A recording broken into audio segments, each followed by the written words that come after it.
Une initiative innovante vient de voir le jour sur la rue Saint-Jean-Baptiste à Baie-Saint-Paul pour favoriser l'inclusion et la réinsertion en emploi.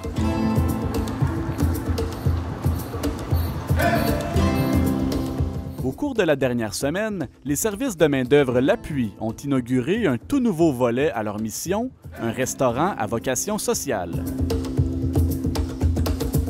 Plus qu'un simple lieu de restauration, l'établissement se veut un tremplin vers l'emploi pour des personnes issues de parcours variés, souvent éloignées du marché du travail. Le restaurant Tremplin Gourmand, dans le fond, c'est une entreprise d'économie sociale.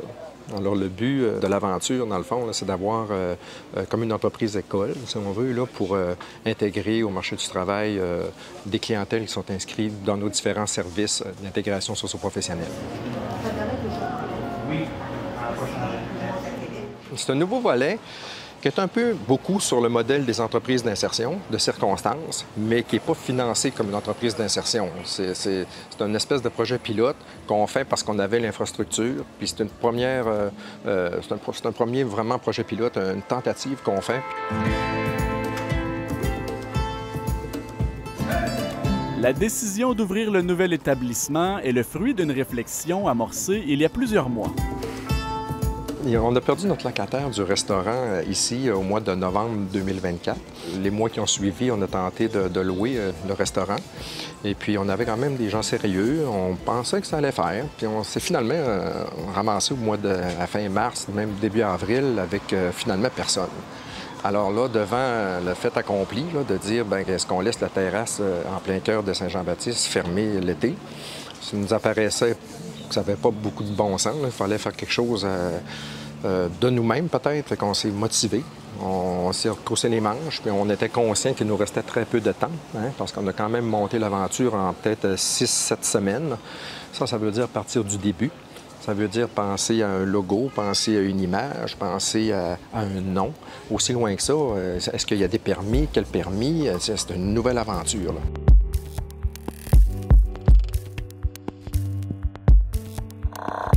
C'est un super de beau site, c'est un super de beau lieu. Il y a toute une histoire aussi derrière ça.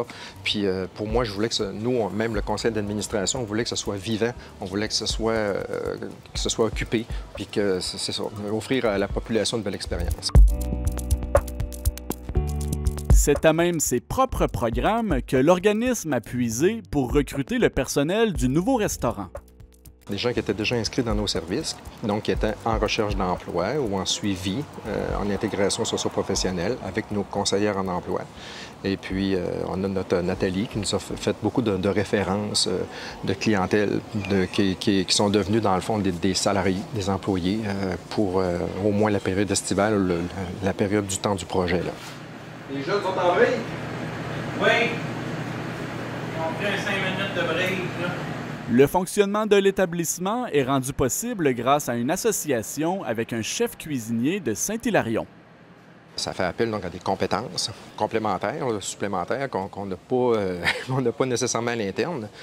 Donc, c'est ce qui nous a amené à nous associer avec Patrick Tremblay, des Délices de Padoue, qui a accepté de prendre en charge, on peut dire, le projet, peut-être un peu notre chef cuisinier, notre expert, qui, lui, maîtrise, dans le fond, le médium de travail, et puis qui a formé les gens, parce que les 7-8 personnes recrutées à la dernière minute, ils partent presque de zéro. Là. Fait qu'ils sont toutes formées au niveau de la cuisine, même de la caisse, la caisse enregistreuse. Et c'est tous des nouveaux médiums que même moi, je ne connaissais pas. Là. Donc, ça s'est fait quand même très vite, là.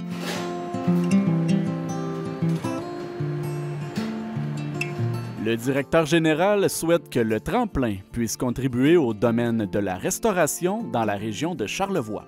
On s'est paramétré par rapport au marché. On ne voulait pas nécessairement non plus faire concurrence aux autres. On voulait être respectueux, complémentaire, développer une approche nouvelle, même peut-être préparer de la main-d'œuvre pour justement les autres restaurateurs pour une autre année, parce que c'est ça le but dans le fait. Au bout de tout ça, c'est que nos gens qui sortent d'ici deviennent employables peut-être dans ce domaine-là parce qu'ils auront acquis une expérience intéressante. Puis peut-être qu'on va développer une bougie d'allumage ou vont vouloir aller se former de façon plus spécialisée dans les écoles qui donnent ces genres de cours-là. C'est un peu ce qu'on vise, là. Le nouveau restaurant prône également des valeurs d'accessibilité et d'achat local à travers l'offre alimentaire qu'il propose à ses clients. On a quand même une section sur le pouce. Ça fait que tu veux prendre une petite bière avec une poutine, bon, c'est la place. Tu veux aller peut-être au niveau d'un burger, c'est la place. On a même des assiettes un petit peu plus élaborées. On a quand même une planchette de fromage, 5 fromages. Et puis une autre chose qui est intéressante aussi, c'est que notre menu est élaboré pour tenir compte des produits Charlevoisins. L'autre objectif derrière ça, il est à multiples avantages, ce projet-là. Économie sociale, retombées économiques directes dans le milieu. Ça amène une forme d'économie circulaire parce que le dollar qui est investi s'en va directement en formation des clientèles. Si on dégage des surplus, ça va nécessairement s'en aller dans d'autres types de projets de persévérance scolaire ou de formation c'est le cœur, c'est la mission du Carrefour Jeunesse Emploi des services de main-d'œuvre l'appui. Ça va être réutilisé dans ce sens-là. L'organisme évaluera à la fin de la saison touristique les retombées et la réussite du projet pilote. Pour en apprendre davantage sur ce nouveau restaurant-école, les personnes intéressées peuvent consulter le site Internet des services de main-d'œuvre L'Appui.